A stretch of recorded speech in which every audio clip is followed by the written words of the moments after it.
నేను ఇట్లా ఎందుకు డ్యాన్స్ చేస్తున్నా అనేది ఈ వీడియో మొత్తం చూస్తే మీకు అర్థమవుతుంది. వేదంలా ఘోషించే గోదావరి అమరధామంలా శోభిల్లే రాజమహేంద్రి. అది కనుక చదివితే కొంత మన మనోవర్ధనం జరుగుతుంది. మనోవర్ధనం కొత్త పదం.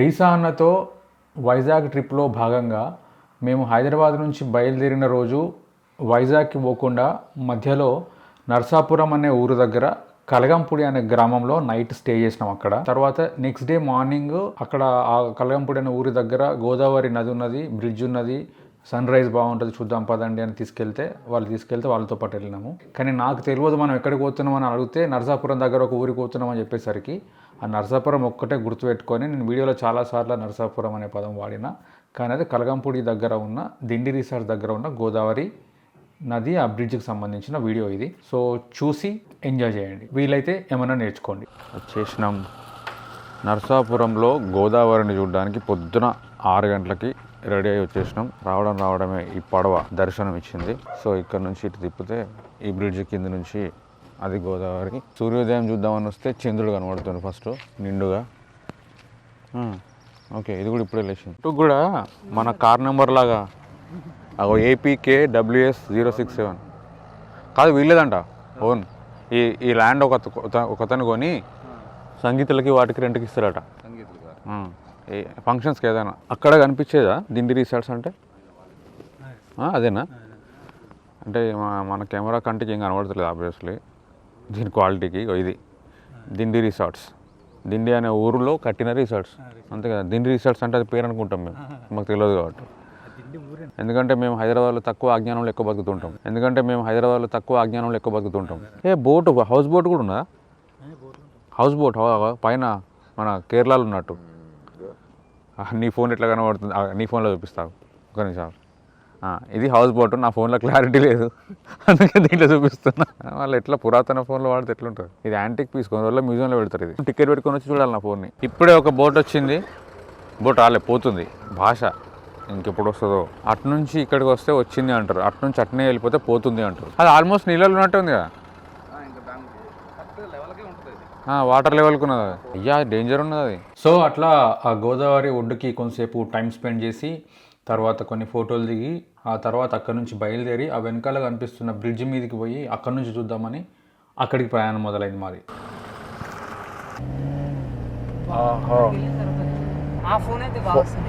ఈ ఫోన్లో ఎంత అద్భుతం కూడా ఇక్కడ నార్మల్ కనబడుతుంది. ఇది ఆత్మజ్ఞాన స్థితిలో ఉంటుంది ఫోన్. ఇది దేన్ని అద్భుతంగా తీసుకోదు.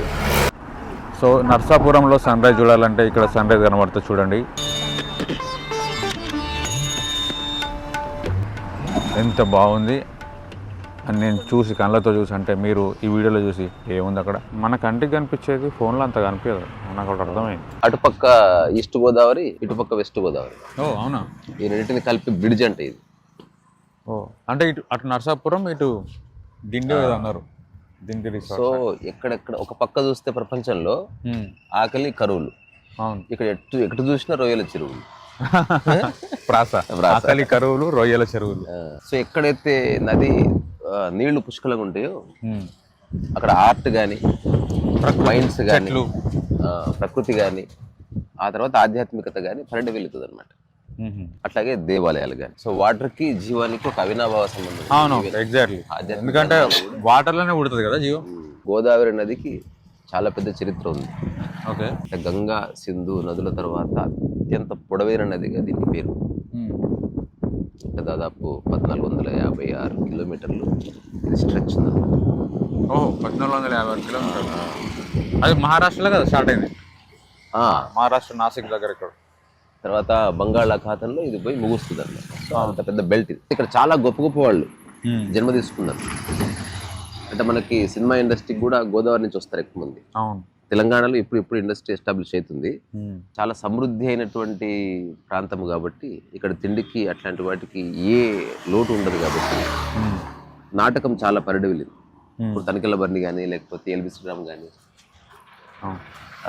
లేకపోతే అఖిల నాగేశ్వరరావు కానీ, లేకపోతే ఎన్టీఆర్ కానీ, వీళ్ళంతా ఇటువైపు నుంచే వచ్చారు. తర్వాత ఇప్పుడు సునీల్ కానీ, త్రివిక్రమ్ శ్రీనివాస్ కానీ, సిరివెన్నెల సీతారామ, గోదావరి జిల్లాలో వీళ్ళంతా గోదావరి కనెక్టెడ్లో వచ్చారన్న. దానికి కారణం ఏంది?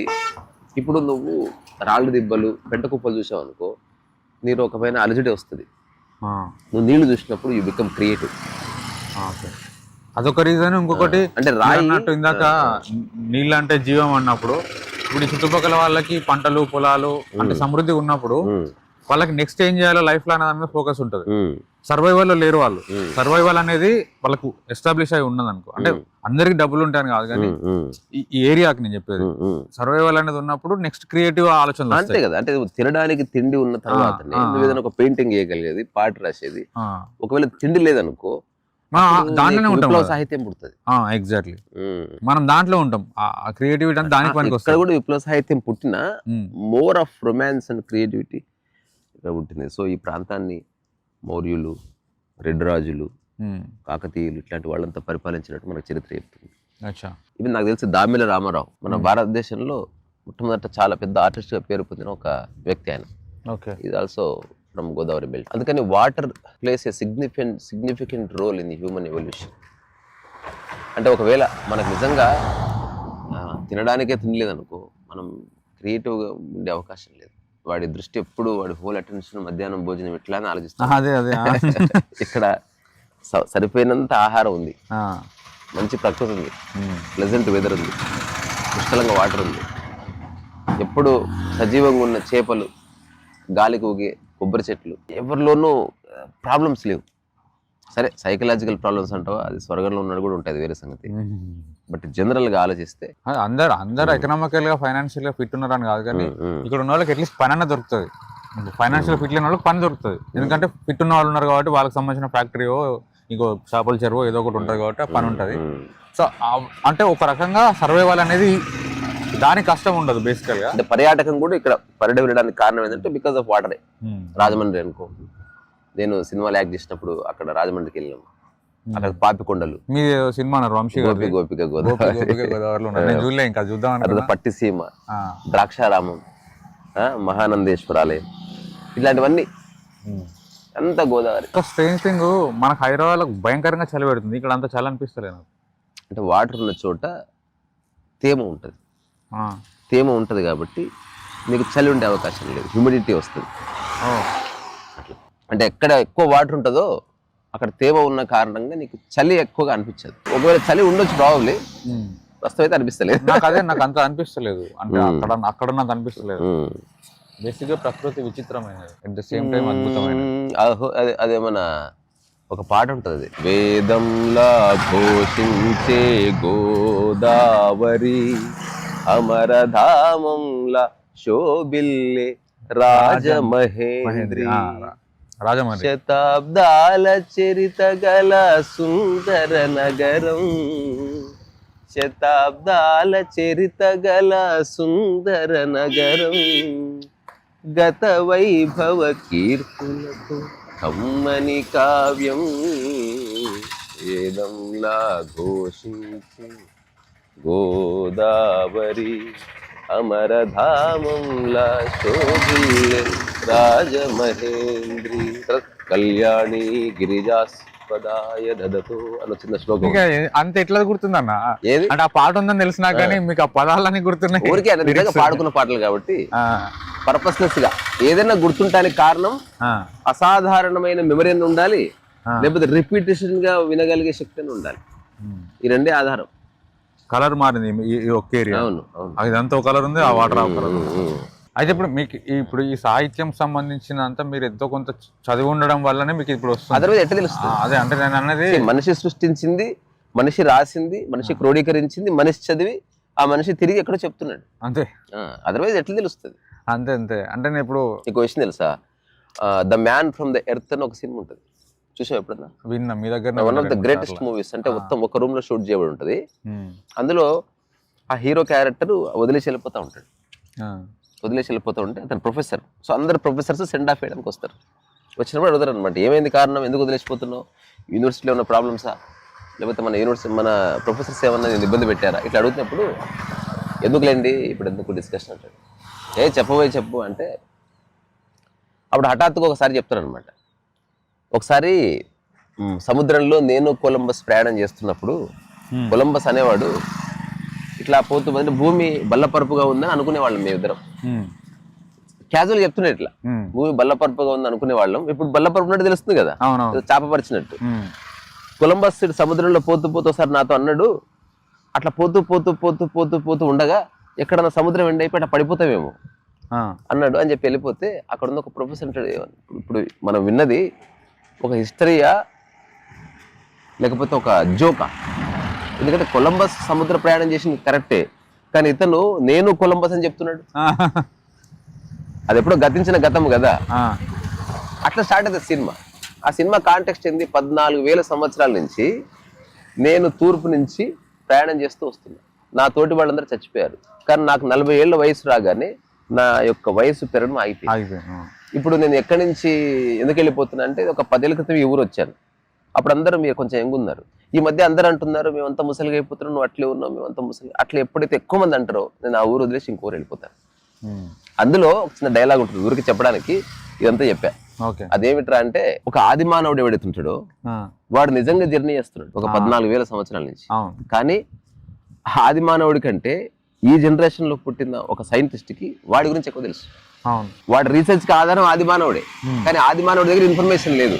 ఒకవేళ ఆది మానవుడు తన గురించి తాను చెప్పుకోవాలన్నా ఈ జనరేషన్ లో చెప్పుకోవాల్సింది తప్ప తనకేం తెలియదు.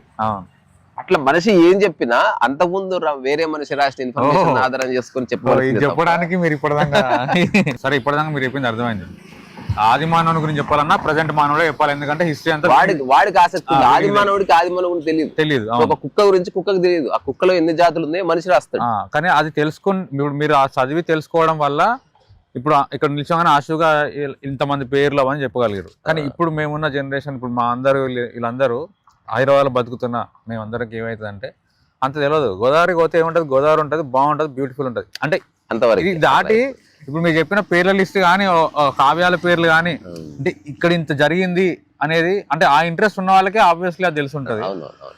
అంటే ఏదైనా లేకపోతే ఫోటోలు మంచిగా వచ్చినా, వీడియో మంచిగా వచ్చిందా, షార్ట్ చేసుకున్నా అట్లే ఉంటది. అంటే ఇదే నేల మీద ఇదే నీళ్ల లోపల ఎందరెందరో నానారు, ఎందరెందరో వాటి నీళ్లు తాగి అద్భుతమైన ఒక సృజనాత్మకత. నేను అరుణాచలంలో ఫస్ట్ వీడియోలో కూడా అదే చెప్పినా, మనం గుడికి పోయేటప్పుడు ఇప్పుడు అన్ని ఇక్కడికి వచ్చి మేము గుడికి పోతున్నాం అనే టాపిక్ మీద మాట్లాడడం అంటే ఒక అరగంట మాట్లాడగలుగుతాడు. నేను పొద్దున్న లేచినా, రెడీ అయినా, బయటకు వచ్చినా ఇంతకు మించి నాకు కంటెంట్ మాట్లాడడానికి వస్తలేదు, అందుకే భాష లేదు నా దగ్గర అని చెప్పిన నేను. అంటే తెలుగులో కానీ ఇంగ్లీష్ లో కానీ జీవితంలో చదవాల్సిన ఒక 500 పుస్తకాలు ఉన్నాయి. ఎవరైనా 500 పుస్తకాలు అవి కనుక చదివితే కొంత మన మనోవర్ధనం జరుగుతుంది. మనోవర్ధనం కొత్త పదం అంటే మైండ్ ఎవల్యూషన్, కొంచెం మైండ్ వికసిస్తుంది. నంది వర్ధనం అంటారు కదా, వర్ధిల్లవయ్యా అంటారు కదా. మస్తు మీనింగ్ ఉన్నది. వర్ధిల్లు అంటే జస్ట్ కొంచెం. సో మనోవర్ధనం అంటే మనసు వికసించడం. మనోహర్ నా పేరు కాబట్టి నేను కూడా అట్లా గోవర్ధనం అంటారు కదా, అంటే గోవులు వికసించిన ప్రాంతం లేదా గోవుల్ని సంరక్షించిన అదే బెటర్ స్టేట్ కి తీసుకుపోయినా వర్ధనం అంటే అదా, అంటే వచ్చింది పదం. పుట్టగొడుగు కూడా డెవలప్ అవుతుంది, దానికి అది వర్తించదు. ఏదైతే జీవానికి ఆధారం ఇస్తుందో దానికే వర్ధిల్లడం అని పేరు. అంటే నువ్వు సుఖశాంతులతో వర్ధిల్లు అంటే అర్థమైంది, నువ్వు డెవలప్ గా బట్ నీలో ఉన్న లైఫ్ ని మిస్ చేసుకోవద్దు అని చెప్పడానికి అది ఒక సంకేత సూత్రం. అదే ఇప్పుడు చూడు, వర్ధిల్లు అనే దాంట్లో నుంచి వర్ధనం వస్తుంది. సూర్యోదయం సూర్యుని దాని బ్యాక్గ్రౌండ్ లో నిలబడి కొన్ని మాటలు చెప్పుకొని బయలుదేరదాం.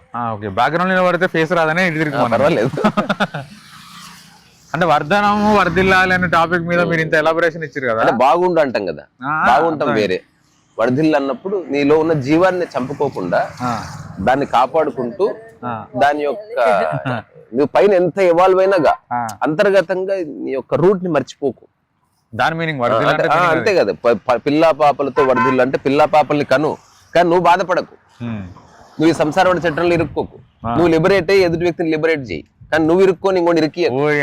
అట్లా ఇంత మీనింగ్ ఉందా వర్ధిల్లు? అట్లయితేనే వర్ధిల్లు అని, లేకపోతే చల్లగుండు అంటారు కదా, అట్లా కాకుండా వర్ధిల్లు అంటే ఇప్పుడు అంటే చెట్టు వర్ధిల్లుతుంది తన మూలాన్ని మర్చిపోకుండా.